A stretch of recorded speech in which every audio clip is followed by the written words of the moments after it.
Welcome to the JD Bunkis podcast. Now live streaming on YouTube, by the way, which nobody told me. I just figured out. Hey, did you guys know we're live on YouTube? No. So hopefully that closes the DMs I get asking about how long it takes to get the YouTube up or where the YouTube is or... May this be the end of the YouTube saga. It's just there. We're live on YouTube, JD Bunkis podcast. Thank you for watching, those of you that do this. Yesterday, I was just minding my own business. I watched the Canadian women's team get absolutely pummeled. And I got a lot of thoughts on that later in the show. That was actually supposed to be the lead because I have some pretty strong feelings about it. And yeah, it's all about the gold medal game, but boy, that is pretty much the worst thing you could have possibly seen. Where it's just a wire-to-wire ass-kicking. And now we're looking back on some of the previous results, and by which I mean the last 7 results, and saying, this isn't trending very well. I finished watching that. I'm putting together the show.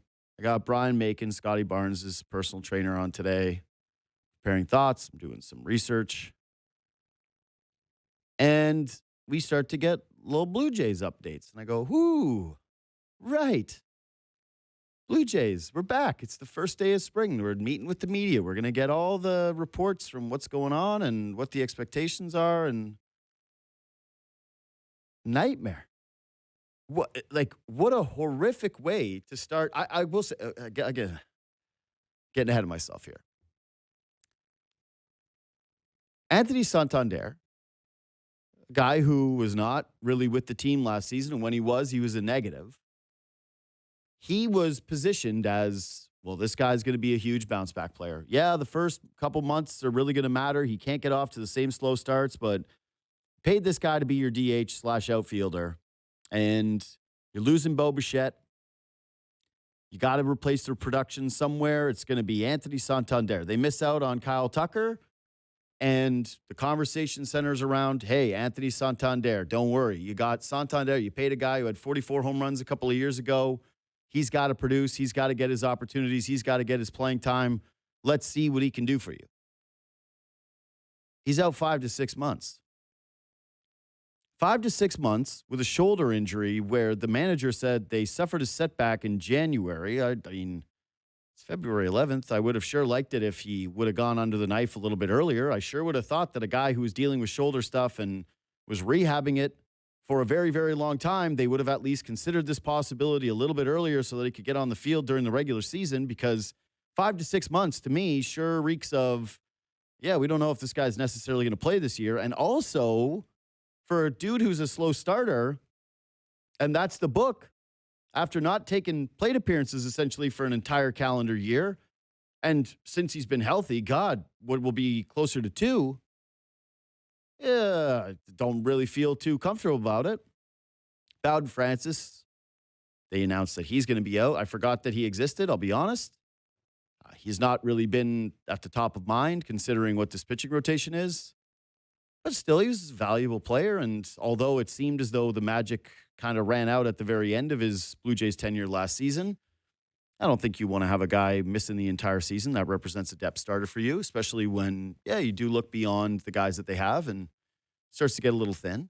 There are question marks with Shane Bieber now, who did jump into that contract, and we really did believe that a lot of it was just purely goodwill, and maybe some of it had to do with the medicals, and maybe some of it had to do with the fact that his forearm fatigue is going to cause him to miss the start of the regular season. That one's not as big of a deal because we've gone over this. The Jays' starting pitching staff is really deep.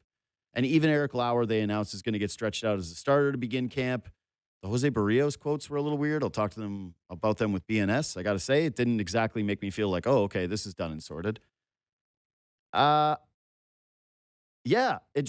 was not an overly encouraging start to find out that you're going to be missing a big bat. A starting pitcher was out for the season, and that one of your top 3 starting pitchers is going to have to be ramping up as the season starts. And my guess is that you won't see him for a little while, considering their level of caution here.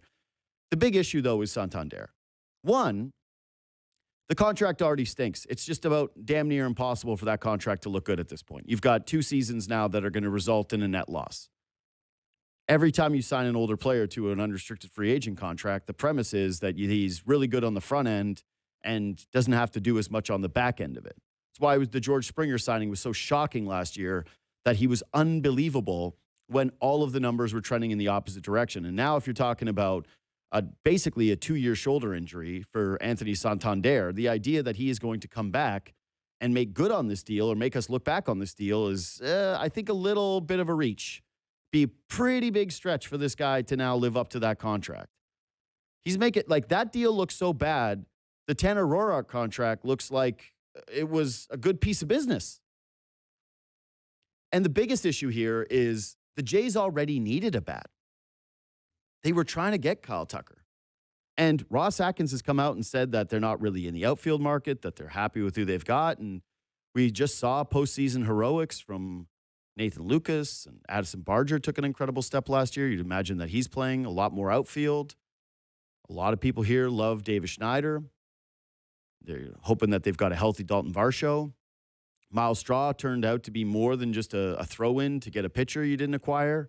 He was productive. But yeah, if you're looking at that outfield, I think with some realistic eyes instead of just hopeful eyes, there's some concern to be had there. And you look at the lineup, and yeah, there's a lot more what-ifs than you would like for a team that is trying to capture a World Series after making a run last year. So that's just it for me. Is you needed a bat. You needed production from this guy to far exceed what he was going to do last year, and now he's going to be unable to do that. Ben Nicholson-Smith is a senior reporter for Sportsnet. He's the host of At the Letters, which dropped its first episode yesterday. Hey, man, thanks for all your tweets yesterday. I really enjoyed, like, it kept coming. I was like, I have alerts for you. And so it was like the first one, and then the second, and then the third, and I wanted to reply, please stop tweeting. No more tweets from you. Right. And it was only bad news, basically. So, yeah, I'm sorry to anyone who has alerts for that, because I probably ruined a few people's afternoons and evenings with that. But yeah, that is not the way you want to start off the first day of spring training, right? It's supposed to be this day of optimism. Correct. And of course, that optimism is still there. There's still a good team. Well, yeah. They're still in a great position, but it's pretty substantially impacted by, your 44 homer outfielder, your former Cy Young winning pitcher, and then also a guy that you were relying on for some depth, all facing injuries. So we can get into all of that, but big picture, that is not the way that the Jays would have lined things up. Well, anytime you have to say first of all, they're still a good team, it means that bad news is coming. And so there's so many layers to the Santander one. And I guess that I get that Ross Atkins doesn't want to tip his hand and immediately go, yeah, we're desperate for help. We're scouring the earth for anyone. Hey, Randall Grichuk, come on down. Ty France, come on down. Whoever you can possibly get. We need you in here. But they talked about how they need to continuously add pitching. I just want to start there. There is absolutely no way they do not add another bat, another guy who can actually play for this team between now and the start of the regular season, right? I mean, I don't know. They might not. I don't think it's a guarantee that they do. But I mean, it certainly should be on the table. Let's say that. It should be on the table. When I look at this roster, it's good, again, but there is such an opportunity to make this team better. There is a clear opening on the bench right now, where right now it'd be Leo Jimenez, who's probably penciled in. He's out of options. You need to try to do better than that. So the Blue Jays, in my opinion, should be working aggressively to try to find a way to do that. Now, if that's the final weekend before the season opens, that's fine. I mean, ultimately, spring training doesn't matter. So, if they acquire that dude on the very last day of spring training, that's totally fine. I don't think there has to be a huge rush to do it. But yeah, this team would look a lot better with one more competent position player who can actually give you some offense, because Santander going down, not getting Bo, not getting Kyle Tucker, relying on George Springer to do what he did last year, there start to be some real questions offensively. And you're looking at a team as presently constituted that probably has Nathan Lucas or David Schneider batting second a good percentage of the time. And yeah, you want to try to do better than that. So I think they should be trying to add if at all possible. Listen, I really I think I believe in these youngish outfielders as much as the average person does, which is I think we in this market probably believe in them more than they would be looked at around Major League Baseball, just because of the run that the Blue Jays just went on, right? David Schneider's a fan favorite. Nathan Lucas just came off an incredible season, and he was doubted at the very end of the year by people like me. When he went through that cold stretch, I had you on and I went, are we sure he's going to make the playoff roster? And then he turned out to be an integral piece of that playoff roster. Addison Barger to me is someone that I'm especially high on. And I think actually my hopes have sort of become a little oversized in terms of what he can be because of the tools and some of the flashes that he has shown us. But it is a fairly imperfect group. And to have someone that you have a little bit more of a data set on to be able to come in and contribute to that group, I think is pretty important, considering that you right now have a bench that could be, yeah, Jimenez, Schneider, Heineman. You probably want to be able to improve on that just a touch. But I think that there's two questions here, because I agree with you on the need to rush. The only way that you would do that is if you felt like there was a guy that was in free agency right now that you had some thoughts on, who you believe is going to be at the top of the pile for somebody else, and you don't want to let them linger. Yes. Yeah, for sure. I think the trade market is where you can afford to be much more patient. Yeah. In free agency, you got to move now. This is the time because players are trying to find homes, and we're seeing that with deals across the league. So when I look at free agency, and I haven't done a super deep dive in the light of this news yet, but you do see some corner bats like a Ty France, like a Reese Hoskins. To me, that doesn't really fit the Blue Jays because they already have Vladdy and Okamoto at first and third. Mm-hmm. That's not really the issue. If you were going to try to add to this team, I actually think probably a second baseman who can play a little third would be great. I mean, Brendan Donovan would have been really good. The Mariners ended up giving a lot up to get Brendan Donovan. I don't think the Jays probably could have topped that offer, even if they had known this, on December 1st. If they had gone into the offseason knowing that Santander was going to miss time and tried to push for Brendan Donovan, I still think Seattle's offer would have been better. But so I don't know if there's necessarily an infielder there. Someone like Randall Grichuk, he's more experienced than someone like David Schneider, but the skill set is very similar from the standpoint of being a right-handed bat who can help you out there. So I don't know that hitter is out there in free agency, is my point. And so it might actually come down to a trade at some point during spring. And that might mean going through the next 6 weeks with a fair amount of uncertainty as the Jays explore those different options, which they always do. And yeah, this could be the year to do it because Leo Jimenez, you want to try to do better than that. And he will have pathways to helping on this team, but you still want to try to do better if you can. So to your point about the outfielders, right? Because I think that's interesting. You would be prioritizing someone who can come in and play the infield for you.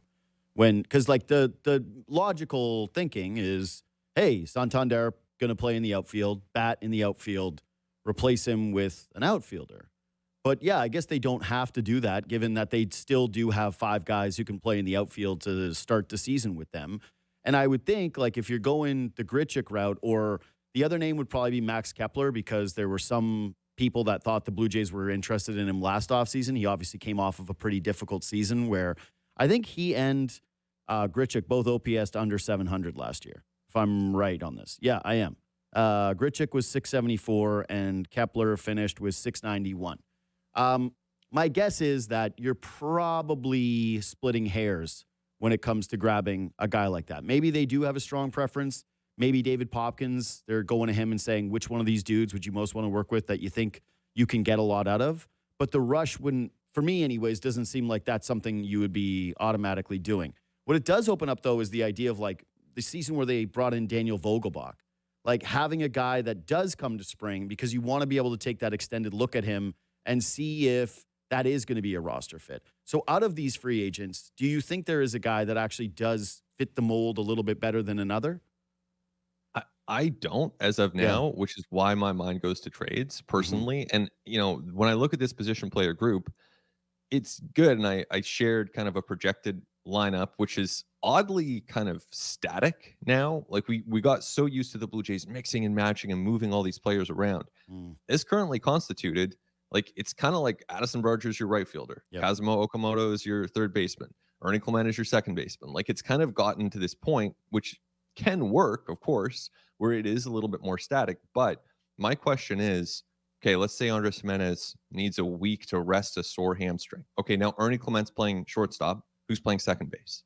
Now, same with Ernie Clement. Let's say he breaks another bone in his hand. This time he needs to go on the injured list because that's normally what happens when you break a bone in your hand. Who plays second base? I guess it's David Schneider. So then are you playing David Schneider and Nathan Lucas every day? They're just a bit thin, and these injuries inevitably happen in the course of a season. So in my opinion, there is a huge opportunity. I'm not going to say it's a need because they're a good team, but it's a huge opportunity to just get better. Well, you can say it's not a need now, but last I checked, no team went through an entire baseball season without injuries. Yep. And so I think that's the greatest point out of all of this is that your threshold, your margin for error when it comes to guys getting hurt is now paper thin. Not so much with the starting rotation, like the Bowden-Francis thing doesn't really impact too much. I think we all had this expectation with Bieber. So if you had just tweeted out those two things yesterday, most people would have gone, who cares? This is really not a big deal. But now you are like, how old is George Springer? Is he 36, 37? That's where I was going to go, right? Yeah. Because what happens if Springer ends up missing 3 weeks? It wouldn't be the first time that a 35, 36, 37-year-old has to miss some time. So totally. Then who's DHing? I mean, maybe you're rotating guys through, but is it RJ Schreck, someone that Ross Atkins shouted out yesterday and has yet to make his major league debut, strikes out a lot in the minor leagues, but does have a good OBP? Is it Loperfido? Is it Jonathan Clase? Someone like that comes up. They are going to need someone to really step up unless they go out and bolster their team, which is why I think they should find a way to go out and bolster their team, add one more bat to this group. Then you're in a much better position. Listen, all due respect to the prospect guys who are really excited about RJ Schreck. All due respect to Joey Loperfido, who had some great flashes last year. And, I think could be a guy. If you're trying to win a World Series, I don't want that player opening the season on your bench if you're given the opportunity to have an actual major leaguer. But when it comes to the trade market and you exploring that idea, okay, yeah, you're right. The Cardinals did just make that Brendan Donovan trade. That was not too long ago. I'm not thinking that teams are closed for business, but now we're into February. Teams are showing up with their guys. I would imagine it's a little bit more difficult to make a move, and especially considering it is spring, so everybody's hopeful. Everybody is looking at their roster right now saying, well, what if this just happens? Like a team like the Pirates just got Ozuna. They're trying to compete. They're trying to win. I don't believe that there's going to be a lot of teams that are lining up and saying to the Blue Jays, hey, there's an attractive piece that we've got. Would you like to do something like this? How difficult is it going to be for them to make a trade right now? I think it's going to be really tough. I mean, you could, dream about, okay, do you try to overwhelm the Nationals for CJ Abrams? And then, now you're really starting to add some talent, like a real position player. Okay. Well, okay, you have to probably empty the clip as far as your farm system. And obviously Trey is untouchable, but that probably means everybody else is getting traded. So do you want to do that or maybe save something for the deadline? Because at the deadline, you're going to need more pitching. You're going to be in the market for, at least ace relievers, like at least the shutdown relievers minimum, possibly starting pitching as well if the season goes well. So you might want to kind of keep an eye on that and just try to get by and hope that a Joey Loperfido or Jonathan Clase can step up in the meantime. And so that's where, to circle back, like I don't say it's a guarantee they add anyone because they might try to get by with what they have internally. Maybe you sign someone to a minor league deal. They certainly, like the Jays just became a more appealing destination for a veteran player on a minor league deal because there's a clear pathway to making the team. So that makes it easier to recruit those guys without a guarantee of money. But yeah, point being, I think that they might just try to wait until the deadline, but I would say if there's any possible way to do it now, do it now. Well, wait until the deadline too is a pretty bold strategy considering the division. And again, your margin for error. Like if you enter the season and like I'm just doing pure BS hypotheticals here, right? But okay, like you're talking about the overwhelm for CJ Abrams thing or I don't know. My mind immediately went to Ketel Marte in this conversation because you're like, okay, well, maybe that changes the math on this guy a little bit because you possibly have a little bit more flexibility with how you use that player. If the season starts and the Diamondbacks get off to a hot start or Washington starts to be ahead of the program and Abrams raking for them, and he becomes a more difficult player to get out of there. Same thing could end up happening with a guy like Ketel Marte. Now you're in a position where if it isn't working for you, or if you do sustain one of those injuries, you're kind of over a barrel in a time where nobody's going to make a trade for you. So like there is, yes, it's risky trading those prospects. And man, I had Keith Law on yesterday. I asked him about the state of the Blue Jays farm system, and his assessment was that it's actually worse than it had started last year, that it's better at the very top, but the depth, obviously, they had to pilfer from it at the deadline last season. And there's some good players in there, and there's some guys that he really likes, but it kind of does top out at 6 dudes. And then after that, there's not a lot of depth that a lot of teams would really covet. So, yeah, I just, I don't know. I just think they're in a very tricky spot. I don't even have like a hardline opinion on this. This is now becoming a difficult line for Ross Atkins to walk, where we didn't really think he was going to have to at this point of the season, that it was going to be more about how do they find playing time for guys. Yes. No, 100%. And I think like Ketel Marte, I've never thought that was happening because the Diamondbacks would be asking for Trey Savage. That's not happening. Yeah. So I just think Ketel Marte is not happening. So then, you keep going down the list. I mean, the Jays are very thorough with these things. I would imagine that they would revisit that internally and see if there's any possible way to spark up some talks. But this is a patient group. And again, spring training games don't matter. Doesn't matter. They could lose every Grapefruit League game. So the deadline is opening day. It's not tomorrow, at least when it comes to trade talks. So they can probably wait on that front. But in the meantime, the Jays got a lot worse yesterday when you think about, okay, Santander might have been a 2-WAR player. There's some loss of pitching as well. So the Jays meaningfully took a step back. And as that is occurring, teams like the Orioles and Yankees aren't done necessarily. I mean, I could see one of those teams going out there and potentially adding some pitching. So we've seen the Red Sox make moves right up until, Caleb Durbin this week, I think. So, this division is very active. This division is very, very strong. The Blue Jays know that, and they succeeded in the face of that last year. So I'm not trying to cast doubt on the potential, but there is a hole now. I think on the position player side, that is a meaningful step back from what we would have expected from this group. Yeah. So with the Santander stuff, before I move on to a couple other things, it's also not a very good look in terms of the timing of this, right? Like they mentioned that he suffered the setback in January, and yeah, I don't know when in January that was, but it's February 11th today, which is when he's finally going under the knife. And you would consider that, hey, this guy was dealing with shoulder stuff all the way back to what last year? The second or third month of the season is when he pulled himself out. Okay. They decided to go with this rehab strategy that they thought was the best possible outcome. And listen, I'm not a doctor, so I can't really be like, hey, this was not the approach I would have taken. But it does open you up to some criticism, I think, when you've got an older player who eventually does need the surgery and suffers a setback in January, that this could have easily happened a long time ago. Right. I mean, best case scenario, he doesn't come back last year. He has the surgery in June, and he has a full spring training, and he's ramping up, and he's good to go. I think there have probably been a lot of lessons learned here for Santander when it comes to, it's kind of twisted in a way, but like I do kind of want to give him credit for the willingness and the desire to get back onto the field. Clearly, he was not healthy. He was playing through a dislocated shoulder. Yeah. That was not a wise decision. It was not a good decision. But his heart, in a weird way, was kind of in the right place there.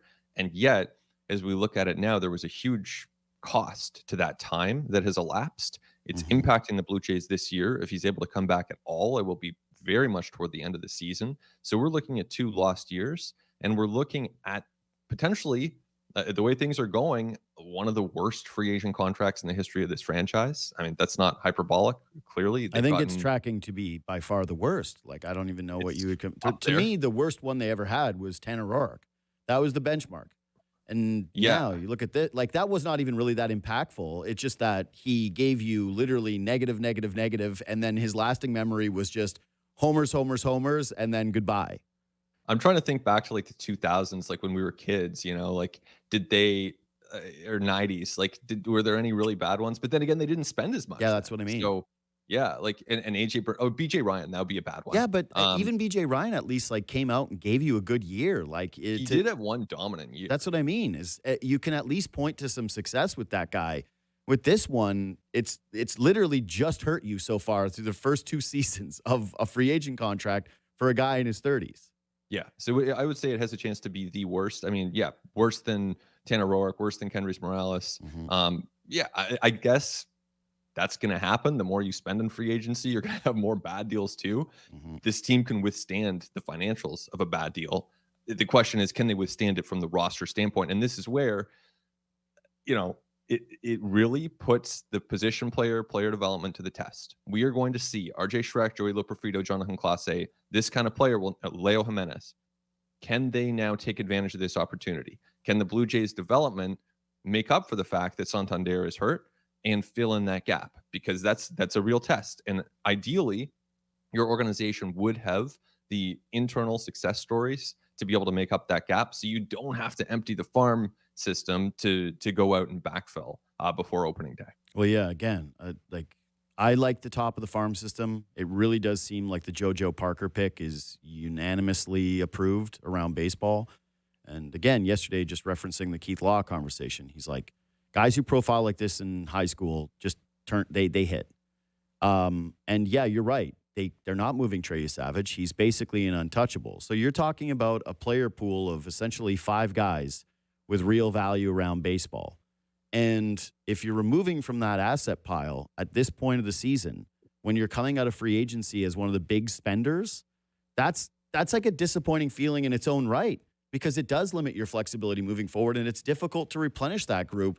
And you're one move away from, like, you remove a JoJo Parker or a Arjun Amala or a Johnny King, and now like you're in a position where if something does arise that you really feel like can benefit your ball club because they're going well, you're hamstrung. Here's one thought. This is totally speculative, to be Yeah. clear. If you're the Jays, you call the Guardians, Nathan Lucas plus Arjun Namala plus 2 other distant prospects. Does that get you a conversation about Stephen Kwan? Because Stephen Kwan would be Oh like, my God. that's a good number 2 hitter. You Yeah. go Springer, Kwan. Totally speculative, not predicting that, but hypothetically, that's an interesting possibility. I'll tell you right now, out of all my favorite guys to watch in all of Major League Baseball, Stephen Kwan is like at the very tippity top of the list. So yeah, there's very few trades that you could propose where I would go like, I wouldn't do that just because I'm very biased towards the way the guy plays.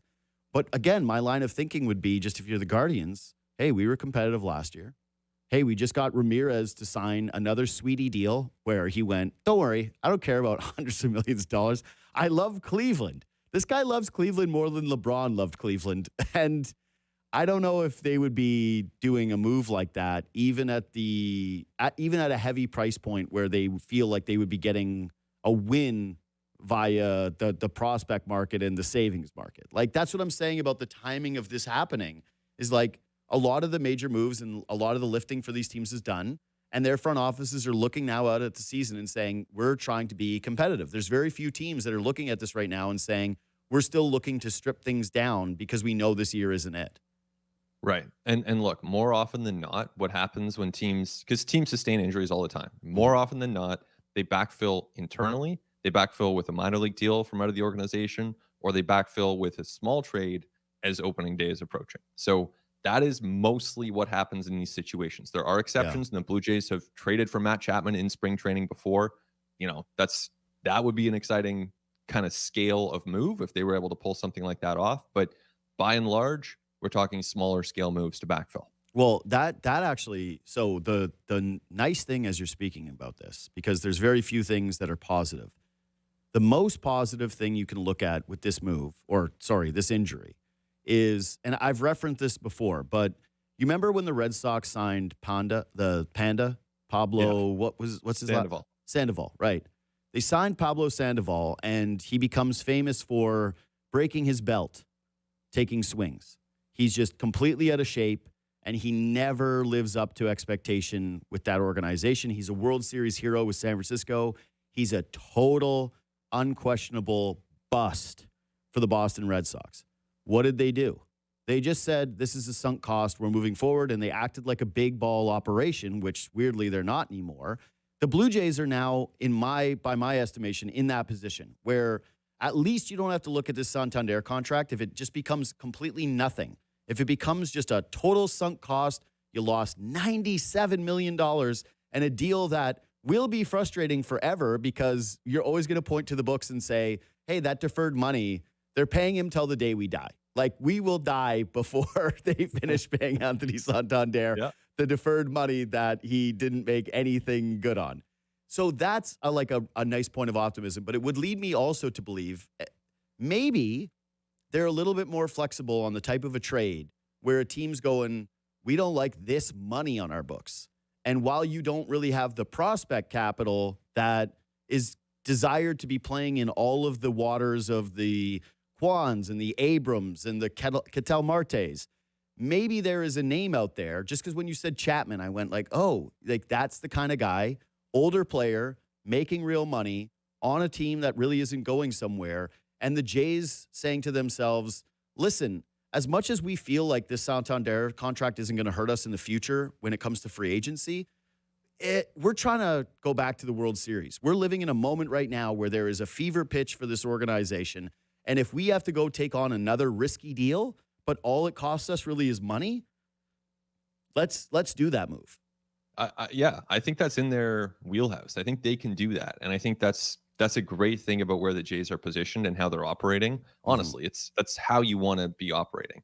I think at the same time, it's funny because the players that tend to be in that category where it's like bad contract, then a lot of the time they kind of look like Santander in a way, where it's like they don't play great defense. Their offense is in decline. You could go get somebody else's Santander. Well, you could exactly. I was going to say you could get Nick Castellanos, right? So he's available. The Phillies are pretty much on the record saying they're trying to get rid of this guy, but Castellanos looks and feels a lot like Anthony Santander. DH, no defensive value, offense in decline. So yeah, it's and he's obvious or arguably further down that path than Santander because Santander, he is just a year away from hitting 44 homers. So they're not going to go out and get Nick Castellanos. I don't know what that fit would be. Maybe there is a creative move out there, but to your point, at least they can contemplate those things. Can I tell you something though? Listen, Nick Castellanos is on the final year of his deal. Like, it's $20 million this year, but it's the last year of the $20 million. Like, that's what was his OPS last year? I think under 700 as well. So you could just go get Randall Grichuk for free, and it's kind of the same. But I'm not saying go get him, but you're in the right line of thinking here, where it's like, I don't think you want to take someone on who's got multiple years of bad money. You want someone who has a year or two of bad money, something that doesn't actually hurt the books moving forward. I know they're going to have this added flexibility and there's other roster spots or whatever, but like, say they did the Castellanos move, I wouldn't be as heartbroken. Like, if they did that in a vacuum, I would be going, why? Like, what possible reason could you, and you want to talk about like butchers in the outfield, like, that is a grade A top tier butcher who you makes Santander look like Miles Straw. That's it. Is like, man, all my memories of him last year is like misreading fly balls that were absolutely catchable and not making plays on them. So yeah, that's a butcher, but that's the kind of deal that I actually would be interested in. Like, that's where it's really great to, I don't want to overdo the whole Popkins thing, but this is where I would be sitting down with him, running through tape of like 5 or 6 bad money old guys or not wanted guys, and saying the same way they do it with the pitching staff, where clearly they identified Dylan Cease as, this is the guy that we want. We don't care that Framber Valdez might get less money. And it turned out to actually work out for them because Framber's contract was not great whatsoever. But they targeted someone because they felt as though in their system, they were going to be able to get the most out of the guy. If there is someone like that out there, I want them sitting down with their hitting department and going, who should we be targeting internally? Because we're willing to take on this kind of bad money if you think that there's a lot more there to give. And I'm guessing Castellanos wouldn't be one of those guys, but that's the type of ilk that I would be looking at. You got to always be looking. And I think this applies to the pitching side too, where it's like, okay, now that Bieber's down, now that Bowden Francis is down, it's kind of like, like you probably do need to just have those open eyes, because we're now at a point that, okay, Barrios, we've talked a lot about him this offseason, you and me. Like, you kind of need him now because Bieber, who knows how long he's going to miss. If he was going to miss 1 week, I don't think they announce it in February like this. Yep. Like, stands to reason he's out for multiple weeks. Like, they're saying week to week. They don't really know when that timeline is. So in the meantime, you need Barrios, you need Lowry, you need Savage, you need Ponce, all these guys that were maybe pushed down slightly with a healthy Bieber are now a bigger part of the plan.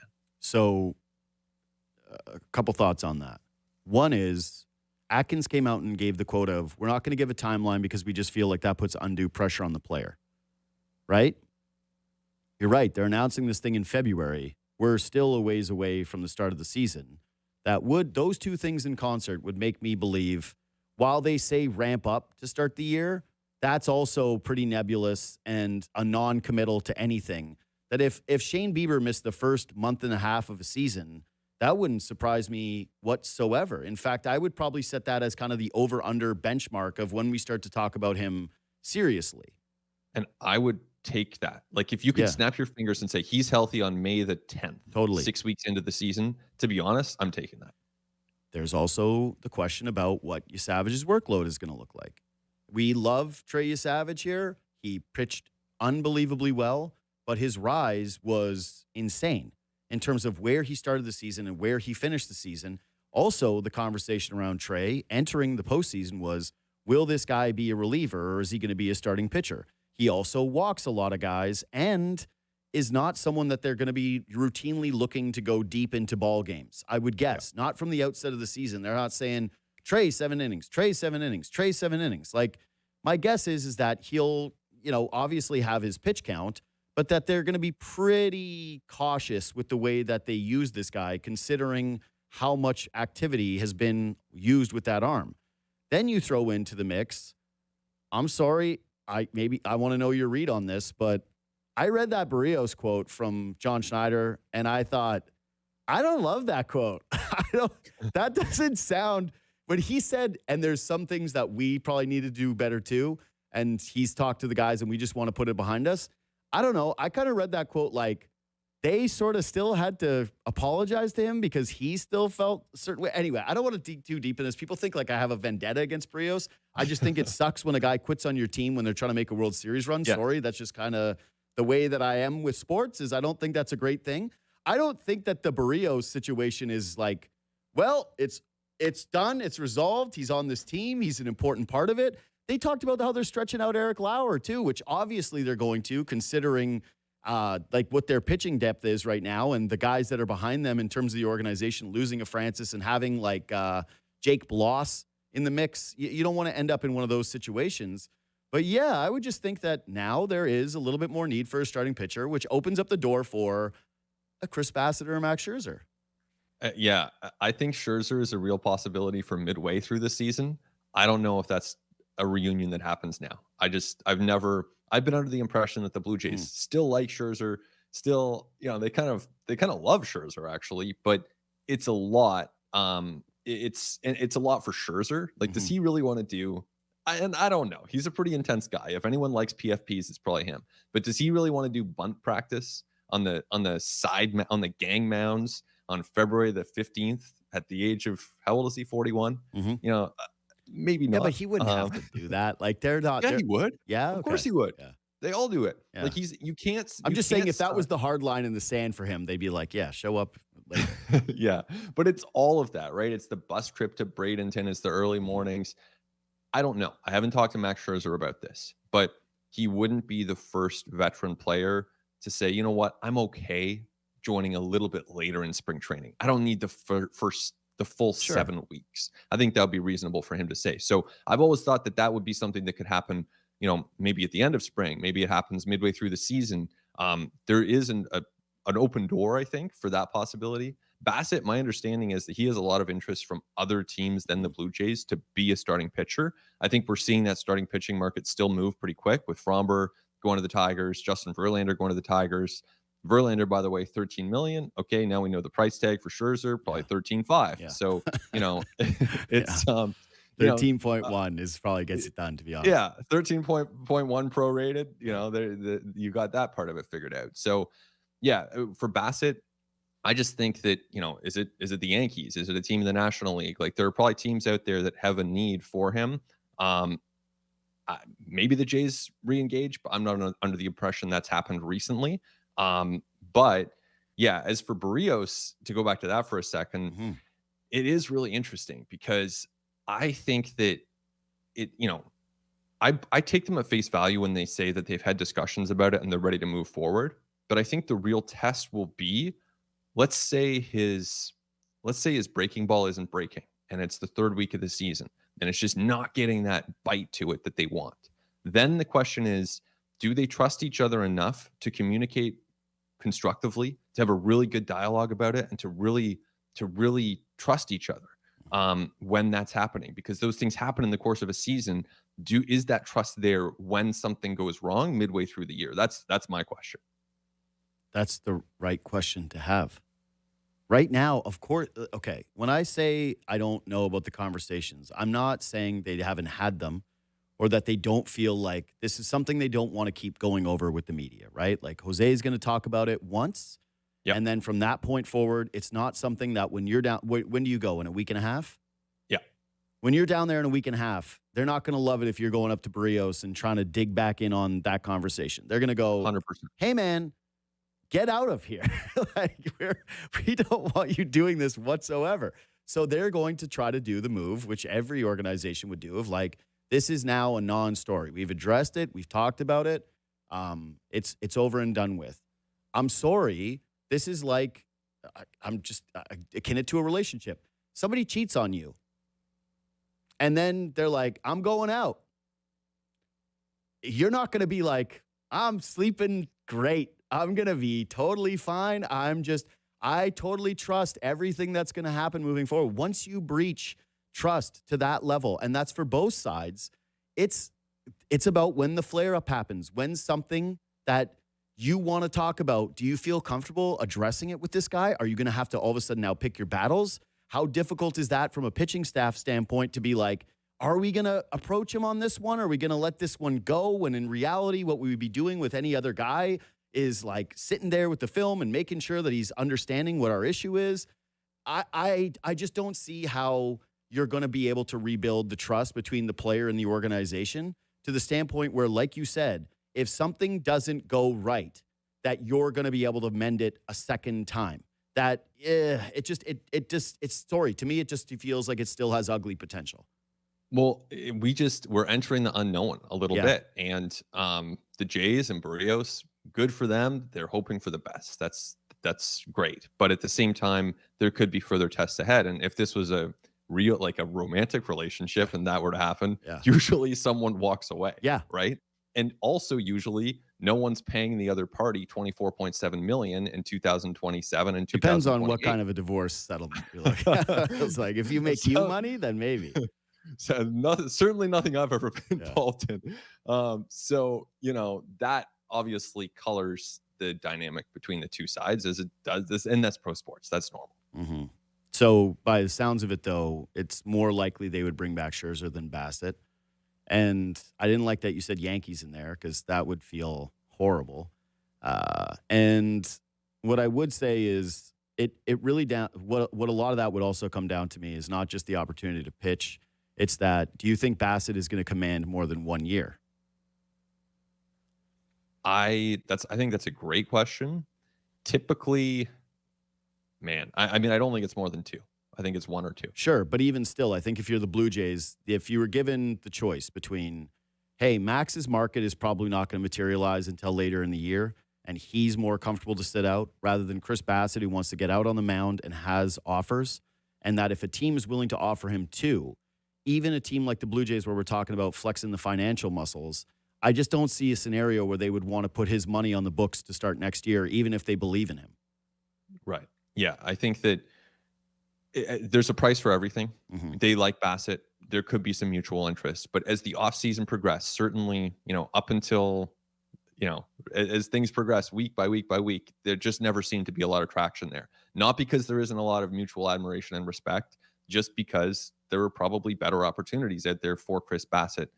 He's going to be a coveted pitcher. He is going to sign. He is going to start. he is going to be in demand. But Mhm. I don't know that the Jays are necessarily leading that charge. Mhm. So it does kind of turn the focus back to this internal group, which I think is good. I think the starting pitching and the pitching broadly is a strength of this team. And Mhm. as much as the offense is probably, well, not probably, it has taken a big step back.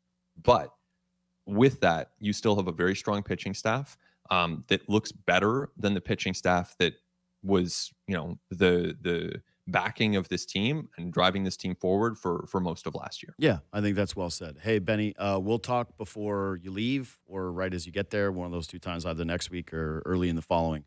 Thanks for making time today, even though, again, a lot of this is like your fault. You tweeted these things out. I found out because of you.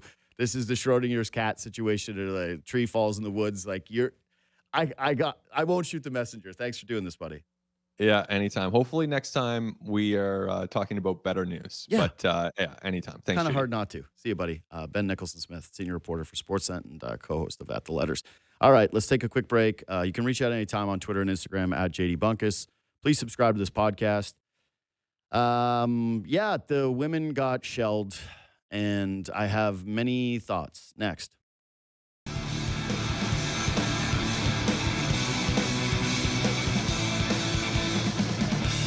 So yeah, yesterday the bad news didn't start with the Blue Jays. It started with the Canadian national women's hockey team getting absolutely pummeled by their American counterparts in a game that was never really competitive. The Americans just skated them out of the rink. They had more firepower. They had more speed. They were the more disciplined of the two teams. It was, yeah, utter domination. It genuinely felt during the game like when you watch Canada pick any other country. That was the divide in terms of the way that these two teams played. And a couple of thoughts from it. One is just, okay, I get it. Everybody just wait till the gold medal game. They win the round robin. Who really cares? But the way that they won it changes the math on that just a touch. Because if you lose in a close game, you lose by a couple of goals, you look like you're at least in the same ballpark as that group. You feel like, okay, well, whatever. We'll get you next time. These things usually been 50-50 splits. That's the problem. If we go back to the World Championship game, which the USA won, and the game before that, actually, during that tournament, during the round robin, the USA has now beat Canada in women's hockey 7 straight times. There were only 2 close games in those 7. At the USA-Canada rivalry series, the United States beat Canada 4-1, 6-1, 10-4, and 4-1. They're not just stacking wins right now. They're stacking ass kickings.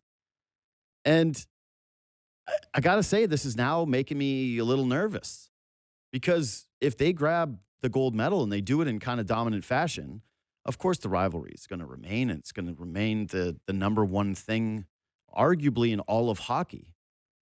But it's going to put a different slant on things if this is the way that it goes. And it's probably poorly timed, but I just listened to this podcast on the Ashes, the cricket series between Australia and England. And it started where England was the mega superpower, and they would just kick the teeth in of Australia. And they get the name the Ashes because that's what a sports writer wrote about the state of cricket in England after they finally did lose to Australia. And guess what? Now the Ashes, while it has now become something that I need to go and see, it's basically a tournament where, despite England being the inventor and home of cricket, it's usually a drubbing for Australia. They dominate that matchup. In fact, I think that England has only won twice going back to like 2005, and it's a biannual competition. So, yeah, I don't want to overreact to this, but it's hard not to when it means so much in this country to so many different people, and it looks like that. Also, I want to say this in what I believe is an actual real term of respect. I hate you, Abby Murphy. My God, do I hate you. Uh, just a supreme, the best of the best pest. under everybody's skin, flopping around the ice, scoring big goal, assisting a whole bunch, relentless on the forecheck, smiling as she draws penalties. I think that in just that one game, Abby Murphy became my most hated athlete in all of sports, which is wild. What an accomplishment for her. So, again, I wish we had a little bit more Abby Murphys because I'll be honest, in that game, one of my bigger takeaways was like, boy, they're going to need a lot more from Sarah Nurse. Boy, they're going to need a lot more from Fillier. They can't play. Like, they basically had Laura Stacey playing well. Fast had a few moments. Jenner a few moments. Outside of that, there are a lot of passengers on that Canada team during that game who are going to have to step up and do a little mirror check before what you hope is a gold medal matchup with the USA. But yeah, Abby Murphy, my God. Welcome to the club of just hate. True hate. Unbelievable player. Quick break. We'll talk to Brian Macon, Scottie Barnes' trainer.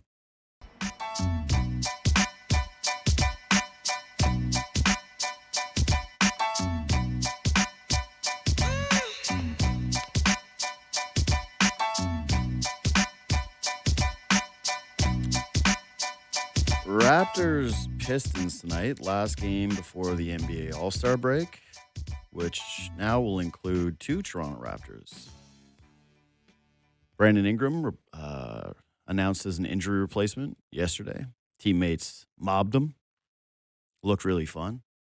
Loved some of the quotes that he gave about his situation, his time in Toronto. Got to feel happy for a guy like Brandon Ingram. 6 years between All-Star game appearances, and yeah, a career that has been riddled with injuries, riddled with just non-competitive, rough basketball teams to be a part of, quite honestly. And it really just does feel like this fit makes sense. This fit is right. He has lived up and exceeded, I would say, expectations here in Toronto. And it's nice to be able to say, not only do the Raptors have a guy who's been able to, well, they probably need to improve their closing of basketball games, but someone who gives them a real other option when the scoring gets tight and they're not able to get out in transition, because that has been when this team has looked its most difficult. I still don't know what the All-Star game format is to this date. I got no clue. I don't think I'm going to watch it, to be honest. It does feel a little bit more meaningless because I do wonder. I wonder if we're going to get to the point where they just announce what the All-Star teams would have been and they don't even ask these guys to play, given the fall off that this event has suffered. Like, we saw this with the NHL All-Star game a few years ago when they first tried to pivot to 3-on-3, and it was dreadful. And now Four Nations came along and there's no NHL All-Star game this year. But I just don't know what the future is for the NBA with this event, because it feels less and less important. But the value of a guy still being named an All-Star still feels very clear. So yet another time the Raptors have 2 All-Stars. Last game before the break, though, tonight, it's against the Detroit Pistons, a team that is ahead of them in the standings and one that you need to circle, because these are the groups that Toronto has struggled against. 1-12 against teams that are above them in the standings this season. It's sort of the but to all of the successes that they've had as a team, because the season's been largely fun. They got 2 All-Stars. Barnes has taken a meaningful step forward. Ingram has been a great fit. They've had the emergence of Colin Murray-Boyles, another young rookie who it seems like they've really hit on, which is phenomenal. But as much as this is year 1 of them returning to competitive basketball, seeing these blown leads and the way that they have just crumbled against quality opponents when they've basically just had it has been really frustrating. So Detroit stands as another great test. The issue is, I don't know what's up with Detroit's suspensions. I can't believe they haven't announced them yet. I don't know what's taken so long. I guess that this is such a big deal. Like, listen, anytime you're talking Detroit Pistons basketball player fight, leaving a bench for a brawl, you probably want to nip it in the bud. I like Isaiah Stewart a lot. I think that there's something cool about having a teammate that sticks up for you and gets in the fight. And I loved his quote where he said, what did you draft me for if I'm not coming off the bench and swing. I was like, probably just not primarily that. But I saw a report today that it could end up being 25 games, which to me would indicate like a real problem for the Detroit Pistons if they lose him for that long. Jalen Duren's, he's obviously going to get some kind of suspension, so we're going to see if this ends up hitting before the Raptors game.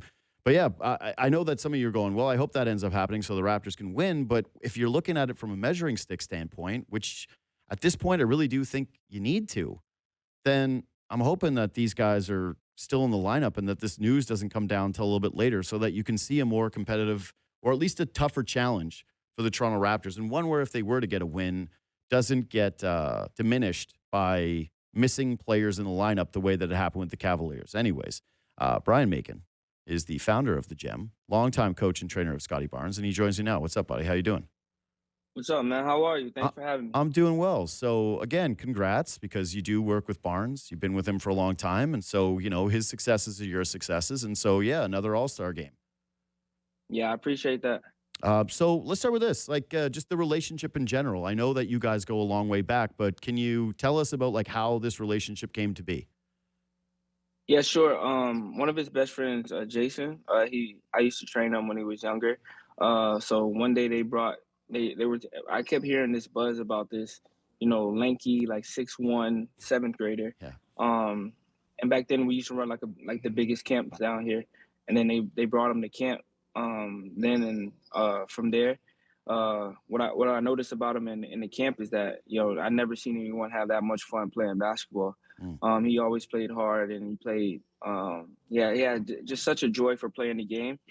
And then our relationship just started developing from there, and he started coming to camp every year. And as he started to see more success, I think he was selected to Team USA a couple years after that, and then we just continued to grow. We just continue to grow together. Though, I really like that that's sort of where it began, just from joy.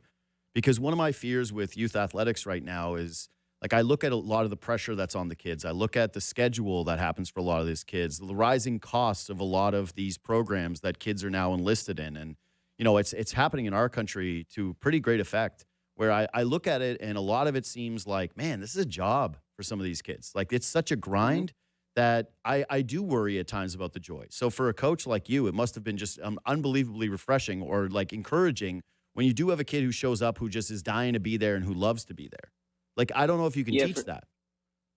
Yeah, no, that's probably one of his greatest qualities, is just how much fun and how much he enjoys the game, man. Us from the outside, like, and going to the NBA, we think that being in the NBA is like so cool and it's fun. You get millions of dollars, which is also a good part of it. But, playing 82 games is just, if you don't love it and you don't really have joy to play the game, it's very hard to be successful because, we're only talking about the games, but most of the time they have shoot arounds, film, they got to work out, their body's always sore and stuff like that. So it really helps, to get to that level. A lot of people don't understand that you really have to love basketball and have that, youthful joy that, that you see Steph Curry having and different players like that have. So Yeah. I agree with you 100%. Like, with all the money from NILs and everything, like, parents are more so like putting a lot of pressure on the kids, but you still have to go back to, like, do you really love this game? And do you can you play basketball 5 days in a row when your body's hurting, when things aren't going your well, you're not shooting the ball well or whatever, but you just really love the game that much that you want to play it. Well, and I think that's just a major advantage to have on your team now, because you look around the league at how many dudes are DNPs because of whatever it ends up being, like the load management era of the NBA. Like, a team like the Raptors has been able to find a little bit more success this season because their two-star players desperately want to be on the floor and don't want to take those nights off. Like, that's part of the Brandon Ingram story, I think, that's been missed for some people this year, is just how this guy's talking about how, he's coming off all these injuries. He would be probably one of the most excusable players in the NBA to say, I don't know if I should be doing back-to-backs. I feel like I should be actually rolling out a little bit more of the Kawhi schedule, given what it's been like for me throughout my career here. And even when he's had some moments where he's actually kind of been dinged up, like he rolled his ankle at one point, he had a thumb thing at one point, the guy has stated over and over and over again how he's like, if I can be out on the floor, I want to be out on the floor. And I think that one of the things that maybe we overlooked in terms of pairing him with Scottie Barnes is the power that it does give your organization when you have two guys that are at the very top who are both dying to be out on the floor together. Yeah, for sure. Yeah, and and to your point, like I think that it helps when you see your star players playing every single day Mhm. and wanting to play every single day. And then I just think that, just speaking on Brandon individually and Scottie as well, I think that the Raptors medical staff and their weight staff and all their whole staff, they've done a great job of kind of like building their bodies, especially like a lot of teams would have rushed Brandon to play last year, but they really took time to really build him, build his base, build his body up so he'll be able to endure those games. So I think that um, that helps a lot as well. So again, like obviously you work with Barnes during the off seasons, during the season in terms of trying to coach this guy up and grow out his skill set. And I do want to dive into some of that stuff with you. But to me, one of the most notable changes from the outside is Barnes's maturity leap this season and the grasping of being the guy for a franchise and the weight that comes with that. And again, you've seen this guy since he was in grade 7. So literally, he was a little kid. He showed up as a little lanky kid showing up to your camps and playing basketball. You've watched him develop year over year now, up into now what is his early 20s. I think he's 24 years old, right? 23, 24 Yeah, years old. 24. Yeah, I'm curious just from your standpoint as someone who really knows the guy, if you noticed like a real difference in his approach this year from just a mental standpoint and from a leadership standpoint. Um, I think that it's not something that just comes and like you're like, oh shoot, this is a different person. Mhm. I think it's just a maturation process that comes in season by season. And again, like the gravity that he felt last year was kind of like what a lot of people feel like when highly touted, rookies come in, to bad teams. But when the Raptors drafted him, they weren't a bad team. You know what I Mhm. mean? They had some pieces in place. So he didn't really get the opportunity just because of how good the team was to feel that gravity of like what it is to be like the guy.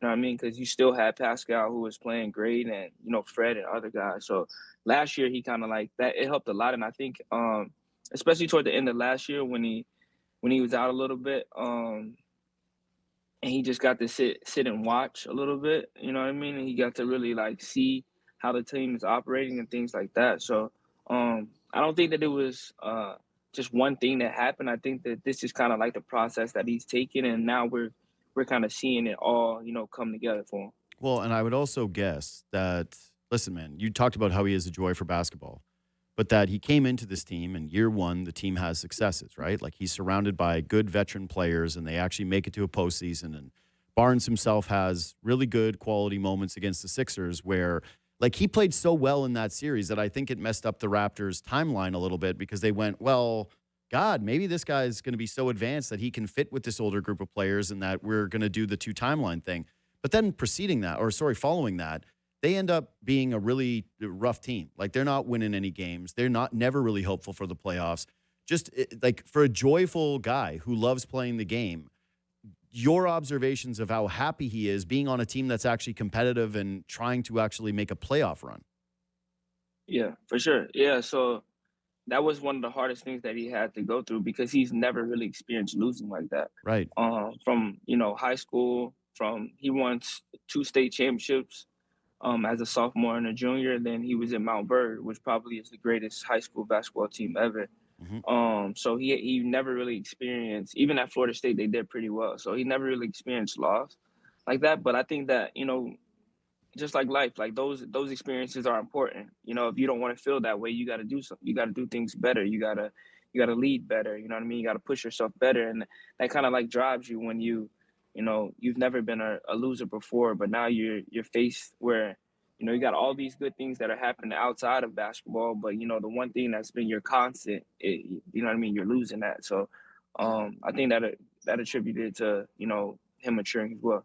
So obviously his defense has stood out more than anything this season, right? Like you could make a very compelling case that up until this point, he's the defensive player of the year. Like he's playing. He's definitely the defensive player of the year, man. Let's go. He's definitely the defensive player of the year. Like, listen, you're a little biased, but I think that it's like he's absolutely in the mix. And if he ends up winning that award, I don't think anybody's gonna be shocked by it. Again, you look at just like the complete game, the ability to switch out onto basically any position and defend it credibly. Like man, it's incredible. And to do it two ways too, I think is sometimes a little underappreciated in this league when you talk about someone who's like, hey, he's the anchor of your defense, but also he's the one that you want the ball running through offensively. Like there's not too many guys that you say that about in this league.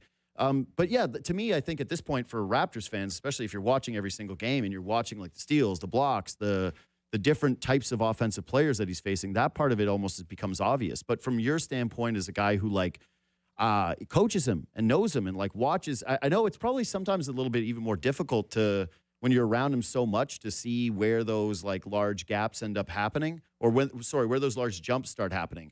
But from his offensive standpoint, from the offensive package standpoint, what has impressed you the most this season?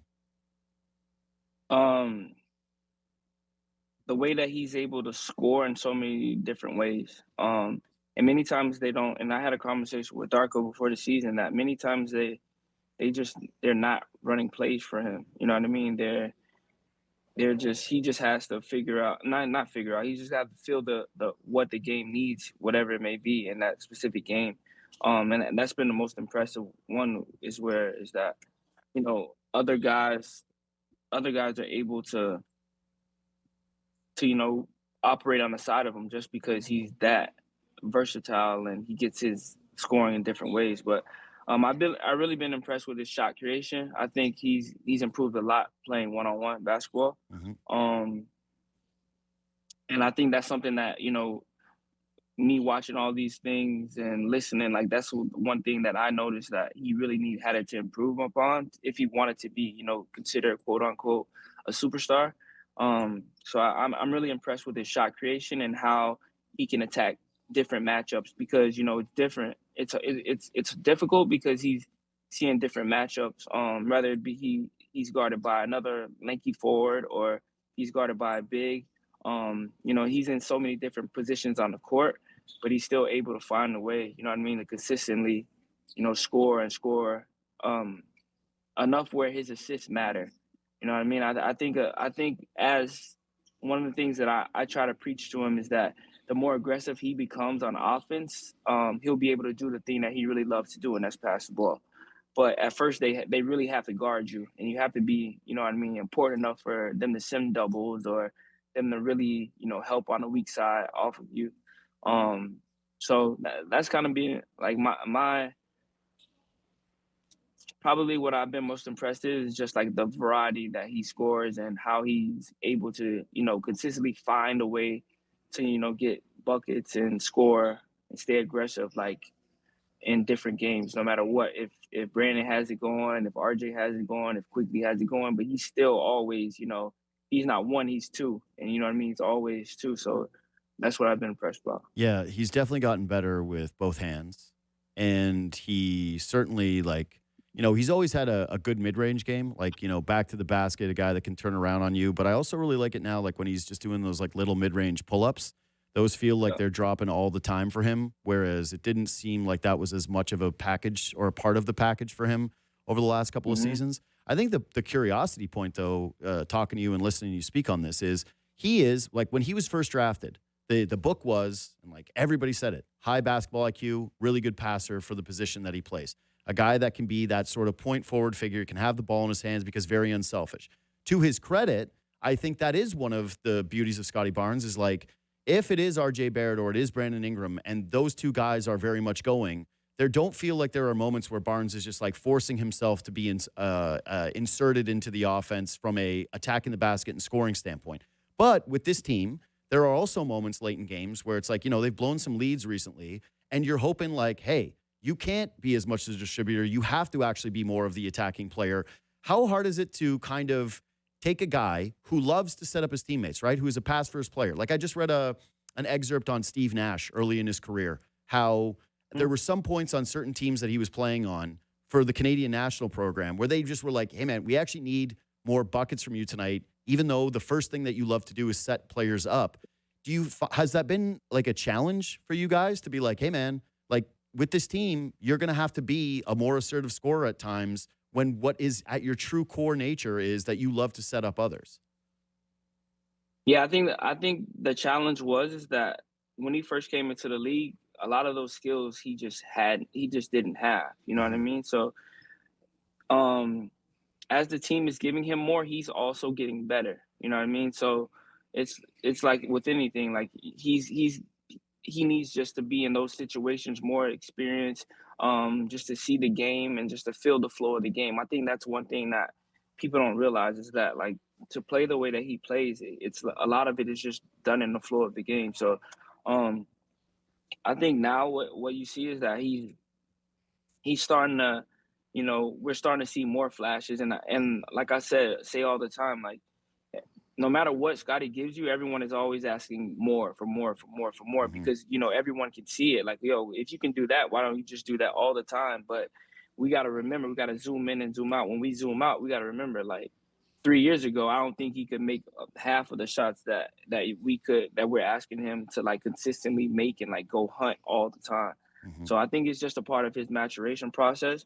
I think and you mentioned it, you mentioned the playoffs. I think, like, the playoffs are like a lot of his game, like, we have to cater toward the playoffs. I think that he'll do well in the playoffs, because it's hyper competitive and he's a very competitive person. Mhm. Um and I think that, his game is able to fit into the playoffs because the playoffs, they're going to run you off the line and try to send everything, you know, to the basket and things like that. And he's able to score on those pockets so many different ways where you can't really key in and say, hey, this is where Scottie Barnes is going to be at on this specific play because he's everywhere. He's in ball screens, he's setting ball screens, he's posting up.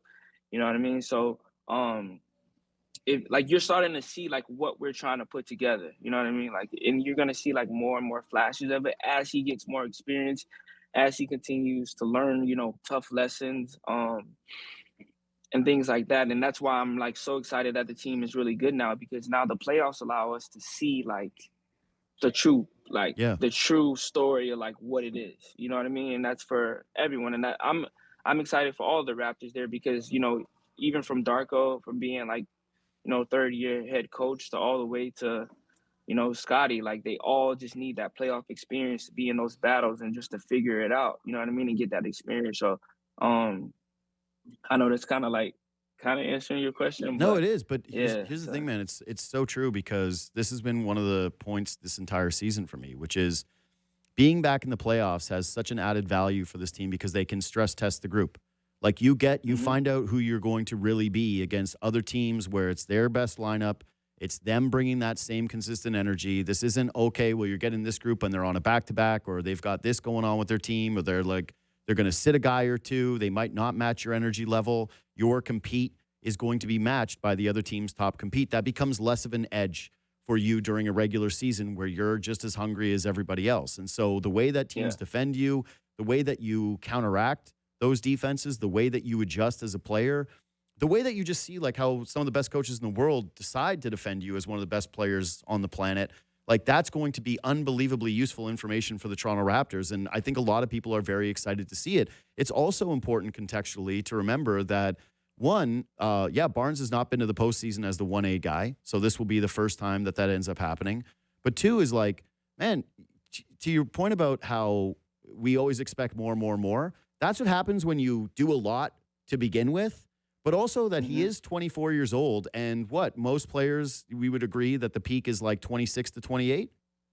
mhm, Yeah. So yeah, I agree. like obviously you're trying to win now and you're focused on the day to day, but there has to be some small part of you as a trainer who's looking at this and being like, hey man, we're ramping you up for the next couple of years for this run. Yeah, for sure. 100%. Like, 27 is like when we need, you know what I mean? We need all these boxes to be checked. Um, but yeah, I think you were speaking on it a little bit about how they struggle. They're struggling this season against, like, really good teams. They are. Um, and I think that, I think last year they didn't know how to win. You know what I mean? I think Mhm. that, but now they know how to win, but now it's a different level to, things matter a little bit more against better teams because they're not going to make as many mistakes. Everyone's going to do their job every single time. So everything has to be tightened up a little bit. So I think that from the trajectory of where they was and where they're going, I think that these are all just, like, great lessons, including, like, getting to the playoffs, like, playing against good teams and coming out with those wins. I think they had a few games where it could have went either way. And I Mhm. was at the Minnesota game last week where it's no way they should have lost that game. You know what I mean? But that's a part of being a young team. And that's a part of, all these guys coming together and learning how to win together. Also, the coaching staff, everybody just working as a cohesive unit and learning how to like just win. You know what I mean? Like it's one thing to learn how to win, but in those battles where like every possession matters, or if you don't make one rotation, this guy's gonna hit the shot every single time, and that's the case with like really good teams. Like guys gotta know, you know what I mean? They gotta know and understand how important it is to do every single thing the right way every single time. And you seen OKC do it last year, as a young team, and I think that's what they're trying to build toward, including Scottie. You know what I mean? So, um, yeah. So for me, one of the biggest curiosity points coming in this year was going to be, hey, how do Barnes and Ingram fit together? Because I'll be honest, like when I first looked at it, I went, well, both guys like to operate in the mid-range. And Ingram is a ball stopper, like in a very positive way for the Raptors this year because he's been such an effective scorer. But you thought, like, okay, the way that Barnes is in terms of, hey, more of a free-flowing offense, hey, everybody's moving the ball, the way that Darko wants to play, there were question marks as to, like, how this fit was going to operate. And it's been spectacular in terms of what the return has looked like so far. But what did you think originally when you found out, like, hey, this is who Barnes is going to be paired with? And has anything about the way that those two guys play together surprised you? What surprised me is that I think BI is a much better defender than people gave him credit for. So with his length and size, I think that it's been able to, like, Scottie gets a lot of the recognition for like being great on defense, but like with like how long, and I see Brandon gets a good share amount of blocks and deflection and stuff like that. I think that they've having two wings like that is like kind of the archetype that you see like a lot of the NBA teams trying to move toward, is having like long combo wings. So I think that the more like length and that you have on defense is better. So I think that they've been able to make up for the absence of like Jakob and not having the center by them just being 6'9", 6'8", whatever it may be. And well, like when they traded for Brandon, I was excited just because when you see like younger guys, most of the time you see like really good vets that are around them. You know what I mean? Guys that are not saying that Brandon is really old, but Brandon's a vet. You know what I mean? He's seen different coverages. It's always like great for younger guys to see older guys, how they work, how they handle different coverages, how they play the game. So I was excited about that, and I just knew that Scottie can adapt to anyone. You know what I mean? Like his game is like no one's gonna come. You know what I mean? And he's not gonna be able to contribute and do the things that he does well, because he does so many things well. And he can score in so many different spots. So it's not like they're fighting for real estate in a specific spot. And how the NBA is played, like you just need a lot of guys. Like it's no longer where you're gonna have one guy and then every like four role players like LeBron. Like you need multiple guys scoring 20 points a game. You need multiple guys that are gonna, attract, so much attention from the defense. So, I was excited about it. I'm still excited about it. I think that they're still gonna grow more. And I think it's difficult when you have a guy on the strong side and then you swing it over to the weak side and you basically got a guy that can do similar things and attack the defense the same way. So I was excited for it, and I'm still excited to see like what it transpired into. Well, again, this is an enjoyable part of being a fan, is like they call it the innocent climb. And that's sort of where we're at now with this Raptors team this season, which is like, hey, enjoy the climb and enjoy watching these two players in particular, because I think that they are the most important cornerstone pieces of this franchise and what they're going to do moving forward. Again, founder of the Gem, longtime coach and trainer of Scottie Barnes, Brian Macon. Hey, man, thanks for making time today. I really appreciate it. No problem. Thanks for having me. Yeah, man, take care. So hopefully a good test tonight.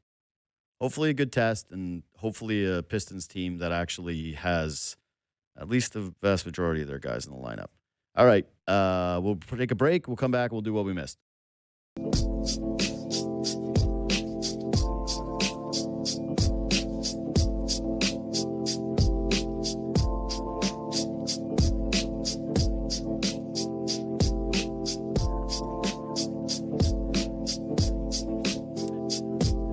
So great what we missed today, because we haven't gotten to IKF. We haven't got to this biathlon guy, the biathlon cheater, and not the cheater in the way that you're accustomed to in the Olympics. And yeah, Canadians not staying at the Olympic Village. All right, Armin, where do you want to start? Let's start with IKF. Yeah, we have to. Red Sox spring training opened yesterday. Yeah. He was asked, let's go with the slide first. He was asked about the Game 7 World Series home plate slide. This is what he had to say. Which, by the way, is a wild way for them to like open up getting to know the guys. Like, hey, how you blew it. He's in a new team. Like, you should be stoked that he blew it for the Blue Jays. Like, if you're a Red Sox fan, or Red Sox. He did seem excited to talk about it because he mentioned towards the end, he's like, I hate that I wasn't able to talk about this. That part pissed me off the most. Yeah. Let's just read out the quotes. So here we go. Off the bat, I was trying to break up the double play. In my mind, I thought it was a routine ground ball at second and that they were going to go home. So I went in hard to slide. That was my intention.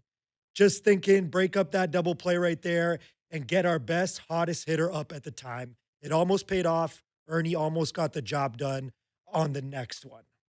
If I could do it over, I definitely would have gotten a couple steps out.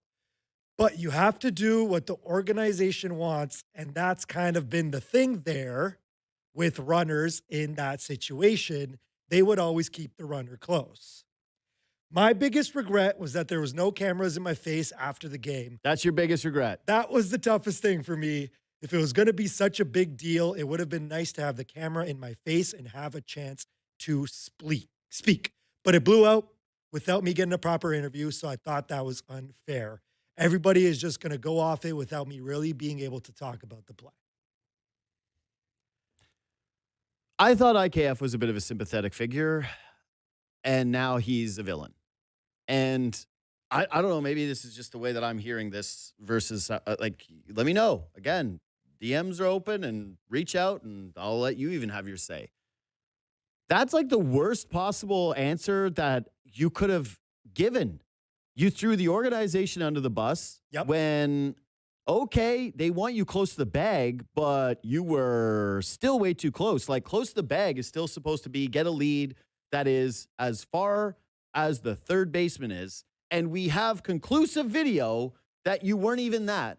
And in a play where you could have just, oh my God, this is making me so mad. Oh God, this is making me so mad. It made me mad to read it the first time, but now you saying it out loud, it's just bringing up so many, like I tried to move off of this and I tried to just go, hey, it's a heartbreaking way to lose, but there's a multitude of different factors while they lost. And again, I felt a little sympathetic to this guy that he was wearing it when there were others involved. Like Jeff Hoffman gave up a homer to the number 9 hitter. Anyway, there were so many chances for them to make good on this game, whatever.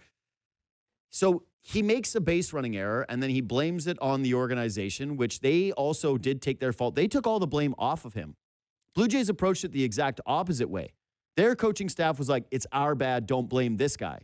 Yeah. Your biggest regret is that the media didn't give you enough attention in your lowest, what should have been your lowest moment? That's your biggest regret? It wasn't, I probably should have taken an extra step. I was a little too conservative in hindsight. Like, all you got to do is that. And instead, it's the organization's fault, and my biggest regret is that I didn't get to speak my truth in the moment and put the blame on the organization earlier. Dude, I hope you get booed. I hope that people, like, not enough really, people. Yeah, well, not enough there? people. Yeah, for sure. I hate this guy now. Like, I already didn't like him because he should have had a bigger lead, and if he's a step forward, he scores that run.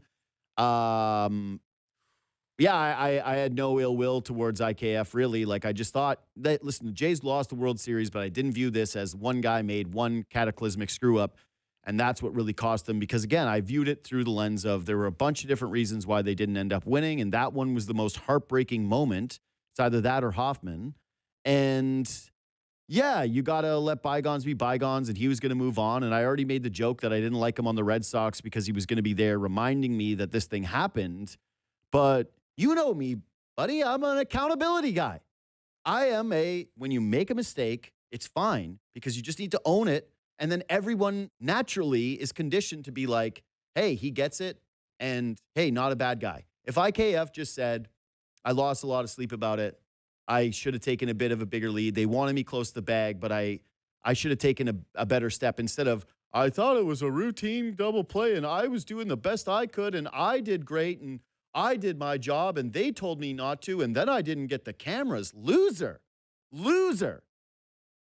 Oh, that's such an embarrassing answer. So, yeah, now, like, for me personally, I got a personal vendetta against IKF. I will root against his successes. Obviously, I would have anyways because he's a Red Sox. But, yeah, I can't think of a way. The only way this answer could have been worse is if he said, I was always rooting to come to the Red Sox, and I didn't want to get there because I knew it would be the Blue Jays win the World Series at an AL least opponent. Like, it's as bad as it could possibly be. It's a horrific answer, and it definitely changes my perception of the event and makes me feel he is actually more to blame, and that his criticisms, and I'm not talking about the crazy online, so don't conflate this, but like, the defending that happened of him in the moment from the baseball community and the rational thinkers. Mm-hmm. A lot of players were defending him. Yeah. No. I hate him. You think he will get booed? No. Man, maybe. I think he'll get booed by some guys. Like, he's going to be a Red Sox, and some people are going of boos. But it's not going to be like the whole stadium's going nuts for IKF's return. Like, yeah. It's not even going to be a story. When they first play each other, I'll probably reference it once because I'll remember this. Yeah. And I won't want to make it too. I want to talk about the things people are interested in. So I don't want to be doing every time IKF plays, which would be like, but yeah, privately with me and my friends. And every time I watch IKF now, I'm going to, I look forward to his retirement so I never have to hear his name again. And I think about him as little as possible. And I'm upset that he made me think about this play and that he didn't just do it in a humble way that was like, I made a mistake. I should have been a foot further. I did my best. They wanted me close, but I didn't realize I was so close to the bag. If you own it, you become more sympathetic. When you do this move, you become more of a villain. So maybe that's what he wants with the Red Sox. But I would actually be thinking, man, if I'm the Red Sox too, you brought in a guy who's going to publicly just chuck your organization under the bus if things go poorly. Like, don't like it. Not a great culture setter. So anyway, thanks, Lock IKF. of the century. Yeah. Is a close play at home plate. No. And IKF is going to beat the throw. You're thinking that the Blue Jays are the Maple Leafs. That's a Maple Leafs thing. That's exclusive to the Maple Leafs. Anyways, what's next? IKF also was asked if the Jays had a preference between seeing the Yankees or the Red Sox, like when they were watching the wild card. And IKF said 100%.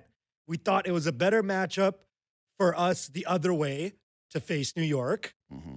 We were watching that series, and we were watching Crochet just dice it up.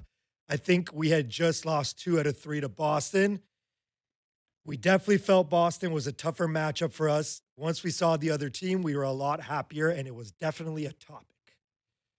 Yeah, I think that's actually kind of a fair answer to give. You're with the new team. You're asked about the new team.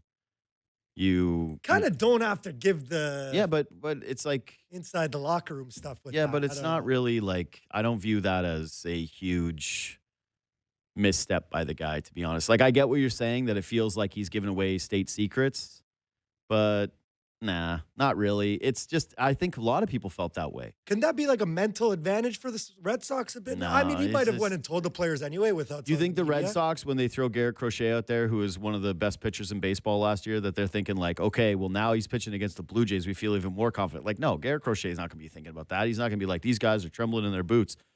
No, that one didn't really mean anything to me. And honestly, just when he said it, I was trying to think back to how I felt in the moment of who I was rooting for. Mm-hmm. And I think I was the same.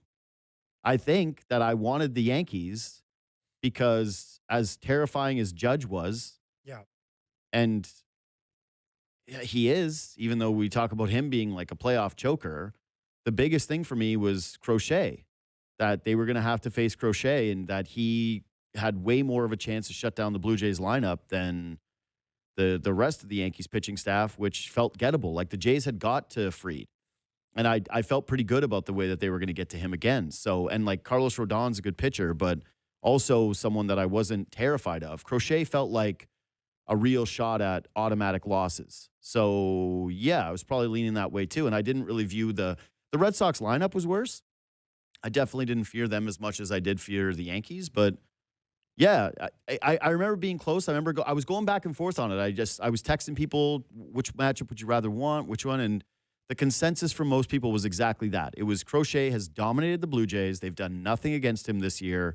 Do you really want to face that guy versus the Yankees, who you've actually hit and who are a pretty flawed roster in their own right, and who also had a vulnerable bullpen? Like, yeah, I don't know. I think that answer's kind of fine, especially since he's with his new team and he's trying to be like, hey, we really respected you guys. You were really good. Like, yeah, sure. Small part of me wishes Bo, this is going to be maybe crazy, but that Bo went to the Red Sox. No. Because we could see him. I knew this was going to be a crazy one, but we could see him more often. Why was that? Because I know that might hurt the Jays, but we like Bo. I like seeing Bo, and we're going to be watching Mets games. It's the worst take I've ever heard. And it would be a little more of a rivalry. No. Like, no. It would feel a little more important.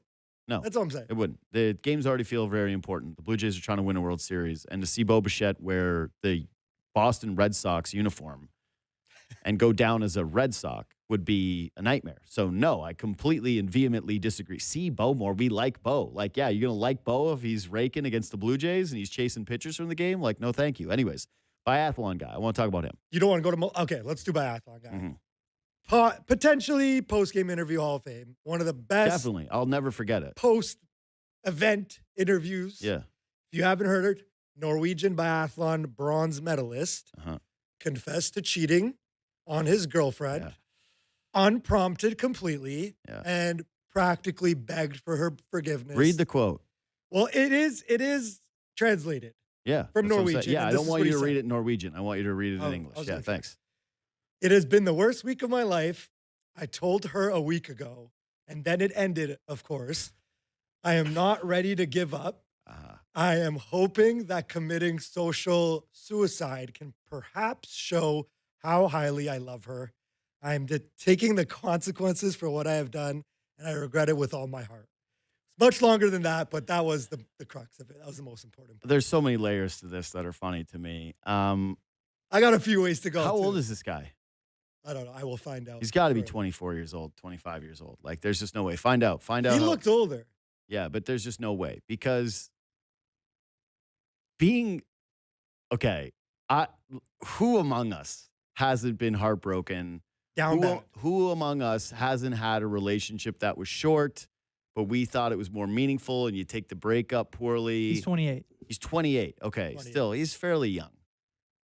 The idea that he was dating her for 6 months and that she is the love of his life, and he cheated on her 3 months in, and he kept that secret for what is close to 3 months, and then decided to reveal it before he went to the Olympics. Like, I'm dubious that it was his decision to just roll it out there and fill her in right before this was happening, like, to affect his Olympic success.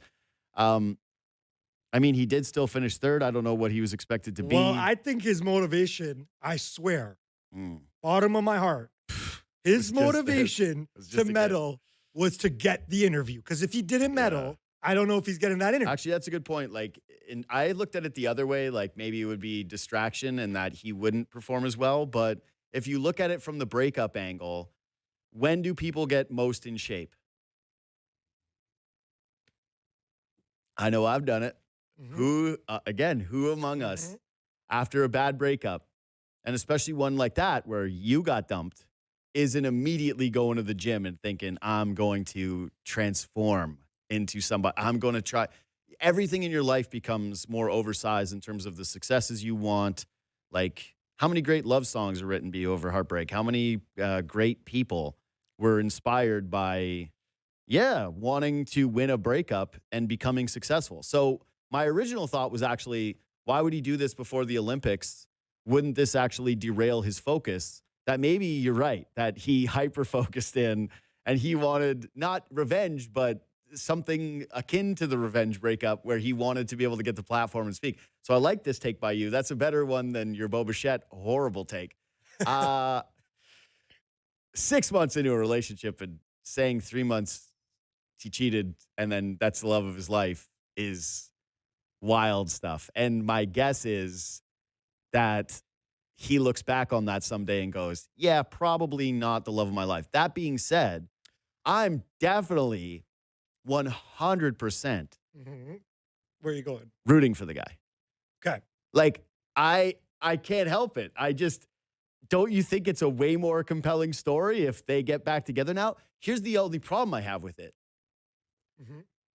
I think his strategy kind of sucks that he's trying to make this grand gesture, right? And that's the point. He's saying it's social suicide and that, hey, if he does this, she'll truly see how sorry he is because he's taking what it should be his biggest moment and turning it into apology. I get that part of it. I get that. I get how his brain got there.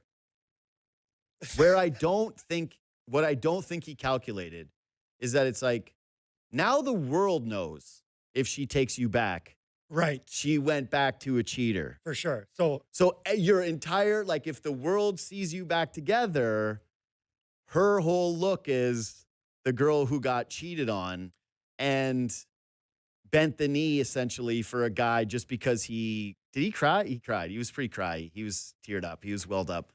I never watched helps. it. That Yeah, I never watched. helps. Yeah, I'm just That saying never helps, brother. it's not a great look for her. If I'm her friend, Bunk, hear me out. That, you know who's feeling the Get heat? back with him. The girl who he cheated on her with. She watched that and was like, "What are you doing?" This is gonna get back to me. Yeah, they're gonna Private to Instagram. they're gonna find out who it was. If I'm her friend, get back with him. This is a little mean. God, This you is got a little mean. Listen to me. you're gone though. Wild track of thoughts today. Like Bo Bichette back to Red Sox Get and now back with him. yeah. Okay. Go on your marketing campaign. Make your money. Because think about it. If she Make gets your back money. with them, every love campaign, every Be Is Bold this campaign. what the love campaign wants So, to be affiliated hold with? on. Is cheaters who get back together with their cheater boyfriends? We can make it happen. Whatever you got to do, whether it's, I don't care if it's dating apps, make your money, boo.